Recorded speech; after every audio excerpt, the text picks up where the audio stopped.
तो आदाब, नमस्कार, गुड इवनिंग, सत श्री अकाल। एक बार फिर आप तमाम लोगों का स्वागत है क्राइम तक की कहानी के इस एपिसोड में। उम्मीद है पूरी फैमिली अच्छी होगी, अपना ख्याल रख रही होगी। आज के टीजर में जो लाइन लिखा है वो सिर्फ टीजर लिखने के लिए नहीं लिखा है, सचमुच इसलिए लिखा है कि पेशे की मजबूरी है, क्राइम रिपोर्टर हूँ, क्राइम की खबरें आप तक पहुँचाना मेरा काम है, मेरा फ़र्ज़ है। लेकिन कई बार हम लोगों को भी जब इस तरह की कई खबरें आती हैं तो उसे पढ़ना, लिखना और सामने वालों को बताना, सुनाना न सिर्फ मुश्किल होता है बल्कि उसके लिए हिम्मत और कलेजा चाहिए। क्योंकि आप जो बोल रहे हैं फिर आप उसमें डूबे हुए हैं, आपके सामने वो तस्वीरें आपने देखी हैं। तो ऐसी चीज़ों को किस तरीके से बताया जाए और सुनाया जाए, तो इसीलिए कहा कि इसको वाकई कलेजा चाहिए। कई बार ये मैं दोहरा चुका हूँ कि अपने क्राइम रिपोर्टिंग के करियर में कई बार ऐसा महसूस हुआ कि इससे ब्रूटल, इससे ज़्यादा दरिंदगी, इससे ज़्यादा खौफनाक, इस शर्मनाक और कोई क्राइम मैंने नहीं देखा। लेकिन हर बार गलत साबित हो जाता हूँ क्योंकि उसके बाद फिर नई चीज़ें आती हैं। अभी हाल में जब आफ्ताब और श्रद्धा की कहानी आई, आप तक पहुँचाई, 6 महीने तक लाशों के टुकड़े करके कैसे वो फेंकता रहा अलग अलग इलाकों में, तो लगा उसके बाद फ्रिज में रखे हुआ उसी फ्रिज से पानी पी रहा है। लगा इंसानियत कहाँ चली गई है, इससे ज़्यादा दरिंदगी कुछ नहीं हो सकता। लेकिन फिर गलत साबित हो गया क्योंकि मुंबई के एक किचन से एक ऐसी खबर बाहर आई है जो शायद दुनिया के किसी दूसरे किचन से नहीं आई होगी। सोचकर ही सिहरन पैदा होती है। एक किचन, उस किचन में प्लास्टिक की 3 बाल्टी और टब, एक तवा, 2 स्टील के चम्मच, एक प्रेशर कुकर और एक स्टोव, और इन सब के बीच इंसानी लाश के छोटे छोटे टुकड़े। तो अजीब, जिसको सुनकर भी रोंगटे खड़े हो जाएं, सुनाने के लिए भी जिगर चाहिए। ऐसा नहीं है कि ऐसी कहानियाँ कभी कभार होती। चलिए आपको सिलसिलेवार पूरी चीज़ बताता हूँ। बात मुंबई की है, मुंबई के मीरा रोड की है, बल्कि ये मुंबई का भी नहीं, जुरिसडिक्शन ठाणे का पड़ता है। तो ठाणे में मीरा रोड पर एक सोसाइटी है, गीता आकाशदीप अपार्टमेंट। यहाँ बहुत सारे लोग रहते हैं। इसी अपार्टमेंट की 7वीं मंजिल पर 4 फ्लैट थे, 701, 702, 703 एंड 704। इसमें जो 3 फ्लैट में लोग रहते थे वो आपस में सब घुले मिले थे, अक्सर मिलते किसी फंक्शन में, किसी त्यौहार पर। लेकिन एक फ्लैट में 2 लोग रहते और वो बाकी सबसे कटे हुए थे। 704 फ्लैट नंबर 704। ये फ्लैट किराए पर लिया गया था 10,000 रुपये महीने। और इस फ्लैट को किराए पर जिस शख्स ने लिया था उसका नाम था मनोज साने। मनोज साने, जो कि इंडस्ट्रियल इंस्टीट्यूट टेक्नोलॉजी से डिग्री लिया हुआ, उम्र 56 साल है। वो यहाँ एक महिला के साथ रहा करता। पूरे अपार्टमेंट में हर एक को यही लगता था ये दोनों पति पत्नी हैं। ज़्यादा जानकारी थी नहीं क्योंकि दोनों कभी इकट्ठे बाहर नहीं निकलते, किसी फंक्शन में, किसी सोसाइटी के फंक्शन में शामिल नहीं होते, किसी धार्मिक फंक्शन में शामिल नहीं होते, लोगों से बात नहीं करते। किसी ने हेलो हाय कर दिया, नमस्ते कर दिया, बस उसका जवाब, इसके आगे कोई बातचीत नहीं। तो इस सोसाइटी, इस अपार्टमेंट के हर फ्लोर पे 4 फ्लैट, और इसी के 7वें मंजिल पर 7th फ्लोर पे भी 4 फ्लैट। मंडे का दिन था, अभी जो लास्ट मंडे गुजरा है, 4 दिन पहले। मंडे को अचानक इस फ्लैट में 7th फ्लोर पर रहने वाले लोगों को कुछ बदबू आई, और सबसे ज़्यादा बदबू आई फ्लैट नंबर 703, 703, जो कि बिल्कुल बराबर में था 704 के। इसमें एक श्रीवास्तव फैमिली रहती है, उनमें एक सोमेश भी है। पहले दिन जब बदबू आया उन्हें लगा कि कोई चूहा वूहा मर गया है। उन्होंने अपने घर को छान मारा पर कहीं कोई ऐसा मिला नहीं, लेकिन बदबू गई नहीं। फिर उन्होंने फ्लैट नंबर 702 और 701 उसके साथ, चूँकि पड़ोसी थे, अच्छी खासी दोस्ती रिश्ते थे, उन दोनों को बताया। अब उन दोनों को भी बदबू आने लगी। उन्होंने भी अपने घर की तलाशी ली, कोई ऐसी चीज़ नहीं मिली जिससे जो बदबू का कारण हो। फिर इसके ऊपर छत, इन्होंने कहा छत पे शायद कुछ मरा हो और नीचे दुर्गंध आ रही है। अच्छा, नीचे वालों को नहीं आ रही है, ये 7th फ्लोर पे ही सिर्फ आ रही है। छत पूरा छान मारा, वहाँ से भी कोई बदबू का सोर्स नहीं मिला। अब मंगल आ गया, मंगल ट्यूसडे के दिन और बदबू तेज़। इन्होंने हर तरफ देखा, कोई पता नहीं। अब वेडनेसडे आ गया, वेडनेसडे को बदबू और तेज़ हो गई, और साथ ही साथ जो ड्रेनेज सिस्टम, इनका जो पानी जो है जो चोक हो गया। अब इस दौरान में हो यह रहा कि 703 में फ्लैट में जो सोमेश नाम के शख्स रहते हैं, अक्सर सारे लोग न्यूज़ चैनल भी देखते हैं, वो भी लगातार देख रहे थे।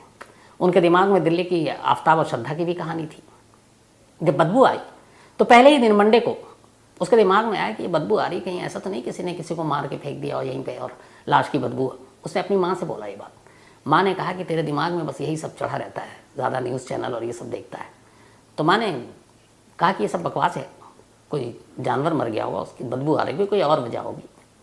फिर उसे भी लगा, अब उसने छोड़ दिया। लेकिन वेडनेसडे तक आते आते बदबू बहुत तेज़ हो गई। अब तीनों घर अपने अपने सब साफ कर चुके थे, लेकिन बदबू अब भी थी। फिर उन्हें एहसास हुआ कि बदबू 704 के दरवाजे से बाहर आ रही है। सोमेश वहाँ जाता है, उस फ्लैट में घंटी नहीं थी, डोरबेल नहीं, वो दरवाजे को पीटता है, दरवाज़ा खुलता नहीं है। थोड़ी देर तक वो वहीं खड़ा रहता है। अचानक जब वो खड़ा हुआ था, तो जब वो गया पहली बार, तब उसे दरवाजे के अंदर से तेज़ बदबू आ रही थी। अब उसका माथा ठनका, उसे लगा यार कहीं सच में यहाँ भी तो आफ्ताब और श्रद्धा वाला मामला नहीं है। उसने बाकायदा रिकॉर्ड पे कहा है। थोड़ी ही देर के बाद, कुछ मिनट के बाद, अचानक उसने महसूस किया कि अब उस दरवाजे के अंदर से तेज़ परफ्यूम की खुशबू आ रही है। उसे लगा कि अंदर अब कोई एयर जो रूम फ्रेशनर है वो डाल रहा है। अब उसे और शक होने लगा कि अभी मैं आया तो दरवाजे के पास बदबू आ रही है, अब अचानक उसने रूम फ्रेशनर की खुशबू आने लगी है। इसका मतलब है कुछ छुपाया जा रहा है। वो दरवाज़ा पीटता है। थोड़ी देर के बाद एक शख्स दरवाज़ा खोलता है। वो बताता है कि देखिए बहुत तेज़ बदबू आ रही है, आपको भी आ रही होगी। तो बोला हाँ मैं देखता हूँ कोई, तो उसने बोला कोई जानवर वानवर मर चुका हो, कोई चूहा हुआ। तो उसने कहा ठीक है मैं शाम को आके चेक करूँगा, इस वक्त मेरी जल्दी बहुत इमरजेंसी मीटिंग है, मैं अभी जा रहा हूँ। ये कहकर वो शख्स यानी कि मनोज 704 से चला गया। सोमेश वापस आ गया, लेकिन उसे तेज़ बदबू अब आ रही है। उसे लगा कुछ गड़बड़ है। उसने कहा कि यहाँ पे बदबू इतनी तेज़ और ये शख्स बड़े आराम से कह रहा है मैं भी आऊँगा तो शाम को चेक करूँगा। वो नीचे सोसाइटी वालों के पास पहुँच गया। सोमेश ने जाके कहा कि देखो, अच्छा 2-3 दिन से इन लोगों ने कंप्लेंट की थी, उस सोसाइटी के जो जिम्मेदार लोग हैं। फिर उसने पूरी कहानी बताई। उसने कहा कि ऐसे ऐसे बाकी हमारे 701, 2, 3 सब चेक कर लिया, कुछ नहीं है, छत पे कुछ नहीं है। 704 से बदबू आ रही थी और जब मैं दरवाजे पे खड़ा था तो अचानक रूम फ्रेशनर की वो खुशबू आने लगी। तो श्रद्धा और आफ्ताब के केस में भी यही हुआ था, मैंने सब देखा है, पढ़ा है, तो कुछ गड़बड़ है। और ये शख्स जल्दी में भाग भी गया। सोसाइटी वालों को भी ये कहानी मालूम थी पहले की, आफ्ताब श्रद्धा की। उन्होंने कहा अच्छा। उन्होंने फ़ौरन पुलिस को कॉल कर दिया। अब पुलिस की टीम पहुंची। अब जाहिर है पुलिस को भी ये सारी आजकल कहानियाँ पता है, किसी फ्लैट से बदबू आ रही है तो पहला उनका शक क्या होता है। पुलिस को भी लगा कुछ गड़बड़ है। अब वो पड़ोसियों के साथ लेकर 7th फ्लोर पे जाते हैं। 704 ताला लगा हुआ है। पुलिस ने कहा कि ठीक है आप सब गवाह हैं, पड़ोसियों को गवाह बनाया और ताला तोड़ दिया। ताला तोड़कर जैसे ही दरवाज़ा खोला, अंदर से एक तेज़ बदबू आई और अब ये यकीन हो गया कि बदबू का सोर्स यही घर है। अब पुलिस की टीम पड़ोसियों को गवाह बनाकर किसी तरह नाक पे रुमाल रखते हुए, 1-2 तो उल्टी कर चुका, रूम के अंदर दाखिल होते हैं। फ्लैट में दाखिल हुए। अब हर एक के जहन में आफ्ताब श्रद्धा वाली फ्रिज भी थी। एक ने सबसे पहले फ्रिज खोला, साफ बिल्कुल कुछ नहीं, ज़रूरी सामान जो रोज़मर्रा के इस्तेमाल की वही रखा हुआ है। उन्होंने कहा शायद हम गलत हैं। बेडरूम में गए, बेडरूम साफ, कहीं को खून के निशान नहीं, कोई चीज़ नहीं। बाकी सारा ड्राइंग रूम भी छान मारा, कहीं कुछ नहीं, पर बदबू वहीं से आ रही है, ये कन्फर्म है। अब पुलिस की टीम किचन की तरफ बढ़ती है, साथ में वो पड़ोसी सोमेश भी। जैसे ही किचन में गए, सभी को एहसास हुआ कि सबसे तेज़ बदबू इस किचन से आ रही है। अब इसके बाद सबने और मुंह पे नाक पे रुमाल रखा और किचन में रखी हुई चीज़ों को गौर से देखना शुरू किया। किचन में ज़मीन पर 2 प्लास्टिक की बाल्टी और एक टब रखा हुआ था। बाल्टी में पानी भी था और टब में भी, और उस बाल्टी में कुछ टुकड़े थे। उन्होंने देखा पानी का रंग भी अजीब है और ये टुकड़े क्या है। शुरुआत में देख को ऐसे ही लगा कि जैसे कोई मांस के टुकड़े होते हैं छोटे छोटे, वैसे ही है जैसे आमतौर पर आप कसाईयों की दुकान में होते हैं। फिर उन्होंने ध्यान से और देखा तो देखा कि एक स्टोव है, स्टोव के ऊपर एक तवा रखा हुआ है और उस स्टोव के साइड में तवे के बराबर में स्टील के 2 चम्मच रखे हुए हैं। जब उन्होंने उस तवे को ध्यान से देखा तो देखा कि उस तवे पर कुछ मांस रखा हुआ है, जिससे ऐसा लग रहा है जैसे उसे भूना गया हो, रोस्ट किया गया हो। चम्मच को ध्यान से देखा तो देखा कि शायद उस चम्मच में भी मांस के कुछ टुकड़े फंसे हुए हैं, शायद उसको उल्टा पुल्टा हो। अब डाउट लगने लगा, लेकिन ये था कि ये अभी तक क्या है, मांस के टुकड़े, ये समझ में नहीं आ रहा किसके हैं, क्योंकि इतने छोटे छोटे थे। इसके बाद अब उन्होंने टब की तरफ ध्यान दिया तो देखा कि टब में कुछ पैर जैसी चीज़ है। पहला यहाँ से खटका हुआ, लेकिन रंग बदला हुआ, सब कुछ बदला हुआ, और अगर किसी का काट के डालें तो वो वैसा नहीं होता। फिर उन्होंने एक कुकर देखा, कुकर को खोला, उसके अंदर भी मांस के टुकड़े, बॉइल्ड, उबले हुए। अब सबको यकीन हो गया कि ये मामला क्या है, और सोमेश जो मंडे से शक करा था उसे भी यकीन हो गया। इसके बाद पुलिस वापस बेडरूम में जाती है। तब तक फॉरेंसिक बाकी टीमों को फ़ोन कर दिया जाता कि आप फ़ौरन पहुँचो फ्लैट नंबर 704 में, इस सोसाइटी में, आकाशदीप। इस दौरान जब अब घर की दोबारा से तलाशी ली गई तो वहाँ एक कोने में एक जूड़ा से जो होता है, चोटी जो होती है औरतों की, तो जूड़े से एक चोटी कटी हुई रखी हुई थी, लंबी सी इतनी। तो इससे अंदाज़ा हो गया कि किसी औरत की चोटी जो है पूरी काट दी गई है, बाल। और उस चोटी को देखकर ये अंदाज़ा हो गया कि जो किचन में सब देख कर आए हैं ये किसी महिला की लाश के टुकड़े हैं। अब इस बीच में अभी घर के अंदर पुलिस है, उधर नीचे अब मनोज पहुंच चुका है और मनोज इस बात से बेखबर है कि उसके फ्लैट में इस वक्त पुलिस है। मनोज लिफ्ट की तरफ बढ़ता है, तब तक वो पुलिस की गाड़ियों पे उसकी नज़र पड़ जाती है। फिर उसको 7th फ्लोर पे हलचल नज़र आती है। अब वो वापस मुंह छुपाकर भागने लगता है, लेकिन चूंकि सिक्योरिटी गार्ड और जो भी स्टाफ थे वहाँ के सोसाइटी के, वो सब उसको जानते थे। और इतनी देर में ये बात फैल गई थी कि 7th फ्लोर पे 704 में पुलिस आई हुई है और इसमें मनोज साने नाम का एक शख्स रहता है और वही मनोज नीचे और पुलिस को देखकर भाग रहा है। तब तक सोसाइटी में रहने वाले लोगों ने उसे दबोच लिया। शोर हुआ, ऊपर तक आवाज़ गई, पुलिस की टीम आई। अब मनोज को अपने साथ लेकर उसी फ्लैट पर पहुंची। मनोज को सब कुछ दिखाया गया। इसके बाद पुलिस ने देखा कि उस फ्लैट में एक दीवार पर एक बोर्ड सा बना हुआ है जैसे क्लासरूम में होता है, और उस बोर्ड पे मैथ के कुछ क्वेश्चन लिखे हुए हैं। अब ये सारी चीज़ें थी, लेकिन अभी भी कंफर्म नहीं हो रहा था कि ये है क्या, क्योंकि मांस के जो टुकड़े थे उसके रंग ढंग अलग थे। लेकिन उस घर में 2 ही लोग रहते थे, एक मनोज और एक सरस्वती, जिससे उस सोसाइटी के लोग हस्बैंड वाइफ मानकर चलते थे, पति पत्नी। अब मौका वारदात पर मनोज और पुलिस, पड़ोसियों को बाहर कर दिया गया। अब दरवाज़ा बंद और पुलिस ने पूछताछ शुरू की, शुरुआती वहीं पर, क्योंकि मौका वारदात पर बहुत सारी चीज़ें दिखा कर भी पूछी जाती हैं। पूछताछ हुई, इसके बाद मनोज को पुलिस अपने साथ ले गई। फॉरेंसिक की टीम आई, उन सारी चीज़ों को प्रेशर कुकर से लेकर चम्मच तक से बाल्टी सब कुछ समेटा गया, ले जाया गया अस्पताल ताकि उसकी जांच की जा सके। इधर अब मनोज से पूछताछ हुई। अब मनोज ने बोलना शुरू किया। उसने सच्ची झूठी कहानी शुरू की सुनानी। उसने कहा कि मैं यहाँ सरस्वती वैद्य नाम की एक महिला जिसकी उम्र 34 साल है उसके साथ रहा करता था, और हम दोनों में अक्सर झगड़ा हुआ करता था। वो थोड़ी शक्की थी, उसे लगा कि मैं किसी और के साथ मेरा अफेयर है, और इस बात पे झगड़ा होता था, और इसी वजह से उसने खुदकुशी कर ली। तो पुलिस ने कहा अच्छा तुमने मारा नहीं, खुदकुशी की? उसने कहा जी।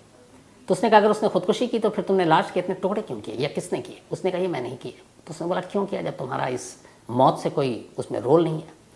उसने कहा उसकी मौत के बाद जब मैं घर पहुंचा और देखा कि वो खुदकुशी कर चुकी है, कुछ जहर उसने पी लिया, तो मैं डर गया कि उसकी मौत का जिम्मेदार मुझे माना जाएगा और पुलिस मुझे अंदर कर देगी।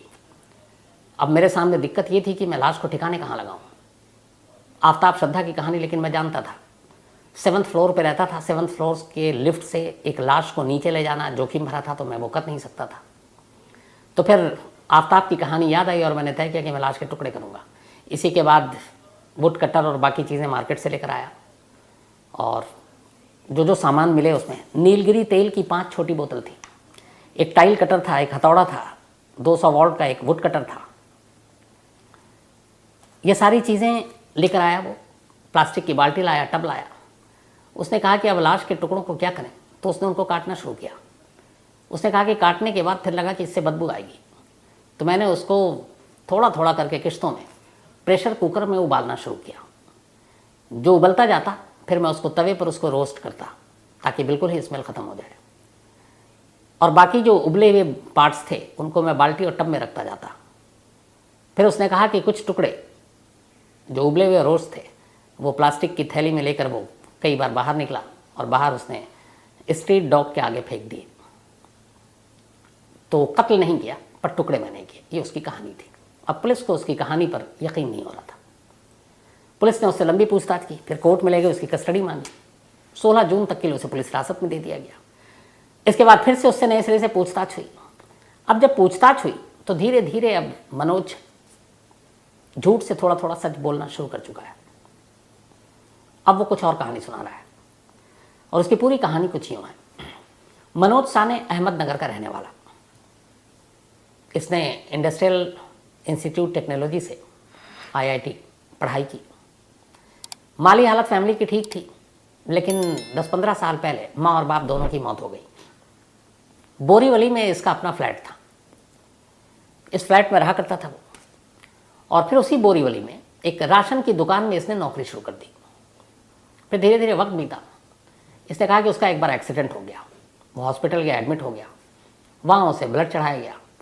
जब वो ठीक हो गया एक्सीडेंट से तो बाद में फिर वो बीमार पड़ा, डॉक्टर को दिखाया, उसने कुछ टेस्ट दिए। जब टेस्ट कराया तो उसने कहा कि मुझे बताया गया कि मैं HIV पॉजिटिव हूँ, और शायद ये वो जो ब्लड चढ़ाया गया था मुझे एक्सीडेंट के बाद, उस ब्लड की वजह से वो संक्रमित ब्लड था, तो उससे मैं पॉजिटिव हो गया HIV।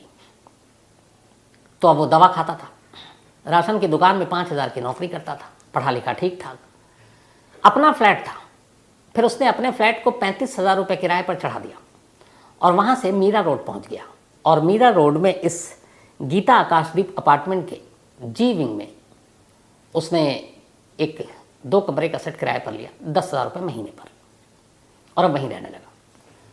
इसका कहना है कि 2008 में जब वो राशन की दुकान में था बोरीवली में, तब एक लड़की आई, पता चला कि वो भी अहमदनगर की है, ये भी अहमदनगर का था। एक ही इलाके की वजह से दोनों में बातचीत शुरू हुई, फिर धीरे धीरे दोनों में दोस्ती हो गई, फिर प्यार हो गया। उस लड़की का नाम था सरस्वती। 2008 में, मतलब अब से करीब 15 साल पहले, उसकी उम्र होगी 19 साल, जबकि 56 साल का अभी है मनोज, तो 15 साल पहले उसकी उम्र करीब 30-29 साल रही होगी। तो बोला दोनों में दोस्ती हो गई, फिर प्यार हो गया। सरस्वती जो है वो 5 बहनें थीं, अहमदनगर की रहने वाली, लेकिन माँ बाप अलग रहते थे, दोनों में अलगाव हो चुका था, लेकिन 5 बेटियां फिर भी साथ थीं माँ के। फिर माँ की मौत हो गई। माँ की मौत के बाद तमाम बहनें वहीं अहमदनगर के एक अनाथ आश्रम में जाकर रहने लगी। इसके बाद 2008 में सरस्वती आ गई मुंबई, और यहाँ बोरीवली में वो टकराई मनोज से। मनोज से जब टकराई और प्यार हुआ तो फिर मनोज उसको अपने साथ मीरा रोड के उसी किराए के फ्लैट में ले गया, और ये दोनों अब वहाँ रहने लगे। मनोज अपना नौकरी करता था, 5,000 रुपये महीने मिलते थे उसको राशन की दुकान से, 35,000 रुपये फ्लैट का किराया आता था, 40,000, 10,000 इधर किराया देता था मीराबाग में, बाकी बचे 30,000, उस पर ठीक ठाक जिंदगी चल रही थी। उसने कहा लेकिन इसी अभी पिछले महीने 29 मई को ये हुआ कि जिस राशन की दुकान में वो नौकरी किया करता था, उस दुकान का लाइसेंस खत्म हो गया, तो राशन की दुकान बंद और वो बेरोजगार। इसके बाद उसने बोला कि फिर सरस्वती से लड़ाई झगड़ा शुरू हुआ। फिर उसने कहा कि सरस्वती को ये भी डाउट था कि वो जब भी लेट आता था तो उसे लगता था मेरा आप किसी और के साथ अफेयर है। फिर उसने ये भी बताया कि जब वो दोनों आए और साथ रहने लगे तो साथ रहते रहते फिर दोनों ने फैसला किया कि हम शादी करेंगे। लेकिन इशू ये था कि दोनों की उम्र में बहुत फासला था, वो 56, ये 34। फिर भी एक साथ रहने के लिए उसने कहा कि हम दोनों ने जाकर मंदिर में गुपचुप तरीके से शादी कर ली, और इस शादी की खबर सिर्फ सरस्वती की बाकी की 4 बहनों को थी और किसी को नहीं। इस दौरान जब इसके साथ लिव इन में रह रही थी सरस्वती, तो बीच बीच में अहमदनगर उस अनाथ आश्रम में भी जाती थी, और वहाँ के बाकी लड़कियों बच्चों के लिए वो बहुत सारे सामान लेकर जाती थी। मनोज के पास अपनी एक कार थी, और वो उस कार में जाया करती थी, और वहाँ जब भी कोई पूछता था तो वो मनोज को अपना मामा कहकर मिलाती थी, क्योंकि उसे लगता था कि लोग क्या कहेंगे, उम्र में इतना फासला है, तो कहीं उसने पैसों के लिए तो शादी नहीं की। ये सब कुछ चल रहा था, लेकिन फिर ये 29 मई की कहानी बेरोजगार, उसके बाद एक शक की कहानी, जो मनोज का कहना है झगड़ा शुरू हुआ। इस दौरान उसने बताया कि अब सरस्वती पढ़ना चाहती थी। जब वो अनाथ आश्रम से मुंबई आई तब उसने 10वीं का एग्ज़ाम दिया था और फेल कर गई थी, तो उसने कहा आप दोबारा से पढ़ेंगे। मनोज चूँकि ठीक ठाक पढ़ा लिखा इंसान, उसने कहा ठीक है तुम 10वीं का इम्तिहान दो। मैथ वो खुद पढ़ाता था, और घर में एक दीवार पर उसने बोर्ड बनाया और उसको मैथ पढ़ाता था, और इसलिए जब पुलिस मौके पर पहुंची तो दीवार पर मैथ के कई क्वेश्चन उसको लिखे हुए नजर भी आए। तो मनोज का ये कहना था कि हमने शादी कर ली थी, अब हम लिव इन में नहीं, पति पत्नी के तौर पर थे, लेकिन सरस्वती शक्की थी, बेरोजगार हो चुका था, पैसे की भी किल्लत हो रही थी, और इस वजह से झगड़ा हो रहा था, और उस झगड़े की वजह से फिर उसने खुदकुशी कर ली जहर पीकर। लेकिन पुलिस ने कहा नहीं, हाँ तुम झूठ बोल रहे हो। अब उसने दूसरा स्टेटमेंट दिया, हालांकि वो कभी देता है पलटता है। जो पुलिस सोर्सेज उनका कहना है कि उसने ये माना है कि उसने सरस्वती को चाकू मारा और चाकू से उसकी जान ली, और यानी एक तरह से उसने कत्ल किया। सरस्वती ने खुदकुशी नहीं की, लेकिन वो बयान बदल रहा है। और अब पुलिस के सामने चैलेंज ये है कि सबसे पहले तो सरस्वती के कत्ल की मोटिव यानी कि मकसद को लाया जाए कि वो मकसद क्या है। दूसरा, मकसद लाने के लिए दूसरा ये कि ये कत्ल है या सुसाइड, इसको साबित करें। अब ये साबित कैसे होगा? मनोज जो अक्यूज है वो कह रहा है कि उसने जहर खाई, फिर पुलिस कह रही कि नहीं तुमने उसको चाकू से मारा। अब ये दोनों चीज़ें साबित कैसे होंगी? अगर सरस्वती ने खुदकुशी की और उसने जहर खाकर खुदकुशी की है, तो तो ये आराम से मेडिकल रिपोर्ट से पता चल सकता है, और वो ये कि उसकी विसरा था, जो बार बार आपको कई बार विसरा के बारे में बता चुका हूँ। उस विसरा की जांच में पता चल जाएगा कि उसके पेट की थैली में जहर पहुंचा था कि नहीं। अगर उसे चाकू से मारा गया है तो उसके जिस्म के घाव से ये पता चल जाएगा कि उसकी मौत चाकू से हुई है। लेकिन ये अजीब केस है, ये दोनों ही चीजें कैसे साबित की जा सकें। सरस्वती की लाश के टुकड़ों के टुकड़े हो चुके हैं, छोटे छोटे, न सिर्फ टुकड़े, उन्हें प्रेशर कुकर में उबाला जा चुका है, उसे तवे पर भूना जा चुका है। अब ऐसे में पेट की थैली का वो हिस्सा सलामत है या नहीं कैसे बताया जा सकता है। सेम उसी तरीके से उसके लाश के छोटे छोटे टुकड़े हो चुके हैं, उबाला जा चुका है, भूना जा चुका है, कुछ हिस्से स्ट्रीट डॉग को खिलाए जा चुके हैं, कुछ हिस्से उसने फ्लश करके भी बहाया है। तो अब ऐसे में चाकू से मौत हुई, चाकू के वो घाव, और घाव जिस जगह पर है उसके टुकड़े का मिलना आसान नहीं। तो यहां पर कुल मिलाकर शायद मनोज को भी ये पता है कि अगर मौत की वजह साबित नहीं हो पाई तो वो आसानी से निकल लेगा, और मुझे लगता है कि वो आफ्ताब पूनावाला से 2 कदम आगे जाकर सोचा उसने। और इसीलिए पुलिस से जो हमारी बात हो रही है और जो हमारे रिपोर्टर हैं जो बात हुई है, उनका ये कहना है कि बहुत शातिर है। इसे मालूम है कि अगर ये सिर्फ बयान देगा तो यह बयान तो पुलिस के बाद अदालत में तो मान्य है नहीं, तब उसके बयान के आधार पर उससे सच उगलवाना, और सच उगलवाने के साथ वो सबूत हासिल करना जिससे कि ये साबित किया जा सके कि सरस्वती की मौत खुदकुशी नहीं बल्कि कत्ल है, उसके लिए फॉरेंसिक एविडेंस की ज़रूरत है। तो जैसा मैंने कहा कि विसरा का हिस्सा मिलना मालूम नहीं, चाकू के घाव दिखने या उस जगह पे जहाँ पे मारा गया वो हिस्सा मिलना पता नहीं। तो अगर ये चीज़ें नहीं पता हों और आगे चलकर वो कोर्ट में खड़ा होकर ये कहे कि सरस्वती ने खुदकुशी की है और ये खुदकुशी का ही मामला बन जाए तो आसानी से बच जाएगा। अब इस केस में ये पता नहीं है कि वाकई ये खुदकुशी है या मर्डर है, तो इसीलिए ठाणे पुलिस के सामने ये एक अजीब सा केस आया जिसमें कातिल उसके सामने है, जिसमें मकतूल की लाशें मिल चुकी हैं। वो लाश भी जो है वो सरस्वती की है। इसके लिए जो सरस्वती की बहनें हैं उनका DNA सैंपल लिया जा चुका है और उससे पता चल जाएगा कि सरस्वती ही है। लेकिन ये कत्ल है, खुदकुशी है, इसको साबित करना पुलिस का काम है। और ये एक अजीब सा केस है जो मैंने शुरुआत में कही। तो इसमें बहुत सारी चीज़ें हैं जो उलझी हुई हैं और ये केस अभी भी आईने की तरह साफ नहीं है, क्योंकि मोटिव और मौत, मकसद क्या है कत्ल का और ये मौत कैसे हुई, ये दोनों जब तक साबित नहीं होंगी ये केस अभी भी एक पहेली है। तो ये थी वो अजीब कहानी जिसको मैंने शुरू में कहा था कि सुनाने के लिए कलेजा चाहिए। लेकिन एक और भी चीज़ है कि हाल के वक्त में आपने देखा होगा, लास्ट ईयर 2022 नवंबर, दिल्ली का महरौली इलाका, जब उस घर से आफ्ताब और श्रद्धा की कहानी बाहर आई, उसके बाद हैदराबाद से ऐसी कहानी, एक नॉर्थ ईस्ट से ऐसी कहानी, एक दिल्ली में भी और ऐसी ही कहानी, बेंगलोर से लगभग ऐसी कहानी, और अब मुंबई से ऐसी कहानी। तो 2 चीज़ें इससे समझ में आती हैं। एक, इस तरह के जब क्राइम होते हैं तो बहुत सारे लोग इसको देखते हैं, पढ़ते हैं। आफ्ताब की कहानी बहुत सारे लोगों ने देखी होगी, पर सिर्फ देखी होंगी, लेकिन इसमें कोई शक नहीं कि कुछ लोग ऐसे होते हैं जो आइडिया चुराते हैं। और अगर मनोज की बात है जो उसने पुलिस से खुद कहा है कि टुकड़ों करने का आइडिया उसने आफ्ताब से चुराया था, तो ये एक अलार्मिंग चीज़ है कि ऐसी चीज़ें कई लोगों को उस तरफ ले भी जाती हैं। अब इसका क्या हाल है मुझे नहीं मालूम, लेकिन अफसोसनाक है। और ये लास्ट नवंबर के बाद से क्राइम में ऐसे ट्रेंड बढ़ने शुरू हो गए हैं। जैसे मैं आज आपको बहुत ही एक छोटी सी बात बताता हूँ। सौरभ वक्तानिया हमारे मुंबई के बहुत होनहार क्राइम रिपोर्टर है। मैंने उससे पूछा कि मुझे सिर्फ 2 सवालों का जवाब दो। एक, मकसद क्या है कत्ल का, और दूसरा, मौत हुई कैसे, सुसाइड है या फिर मर्डर है। वो बोलना शुरू किया, तभी अचानक मैं भूल गया। मैंने कहा कि यार अगर उसने जहर दिया है तो आसानी से विसरा रिपोर्ट में सामने आ जाएगी।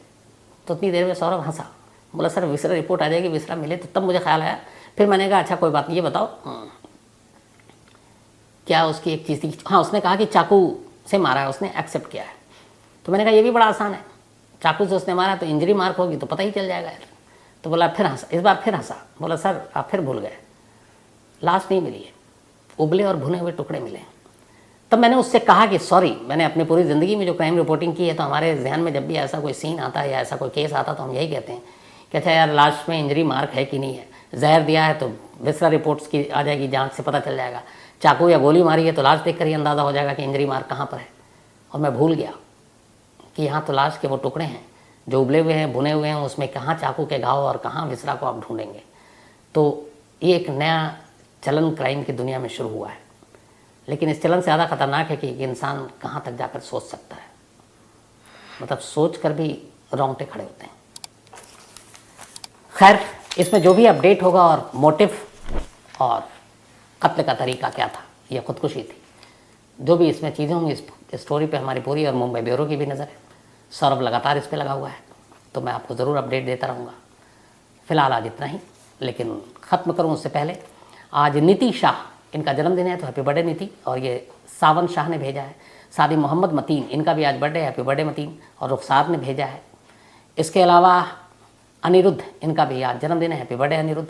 साथ ही साक्षी तोमर, इनका भी आज बर्थडे है, हैप्पी बर्थडे साक्षी।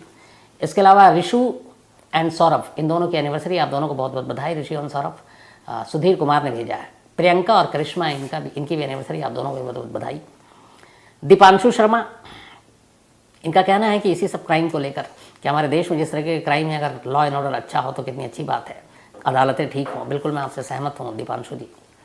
इसके अलावा ऋषिकेश, अविनाश, सिद्धेश और शैलेश, ये चारों दोस्त, शुक्रिया आपका। R.A. Tiwari, thank you so much आपका। प्रीति और डॉक्टर प्रियंवदा, इसके अलावा अनुज, अनिल, अनीता, इन सभी ने आज की इस मनोज की कहानी के बारे में कहा था सुनाने के लिए। Prachi, thank you so much Prachi. इन्होंने एक सवाल पूछा है, और ये छोटी बहन भी हैं। इन्होंने पूछा है कि जब से कहानियाँ सुनती हूँ मैं अब लोगों पे शक करने लगी हूँ। ये भी लिखा है कि अभी इनके रिश्ते की बात चल रही, तो अब जो भी लड़का आता है तो ज़रा से भी कुछ ऊंच नीच होता है तो शक हो जाता है और फिर मना कर देती हूँ। जो बहुत ज़्यादा अच्छा होता है उसको भी जो पहले ही डाउटफुल लगता है। तो इन्होंने कहा कि आप तो इतने बरसों से क्राइम रिपोर्टिंग करते हैं, आप किसी अनजान शख्स पर भरोसा कर लेते हैं। देखिए, अगर मैं ये कहूँ कि मैं किसी को एक नज़र में देख कर ही सही फैसला कर लेता हूँ कि ये सही है गलत है, तो गलत होगा। मैं भी इंसान हूँ, धोखा खा जाता हूँ। लेकिन हाँ, बहुत बार आइडिया हो जाता है कि ये सच बोल रहा है या झूठ बोल रहा है। बट थैंक यू प्राची, खुश रहो हमेशा। प्रवीण कुमार सिंह, थैंक यू आपका भी।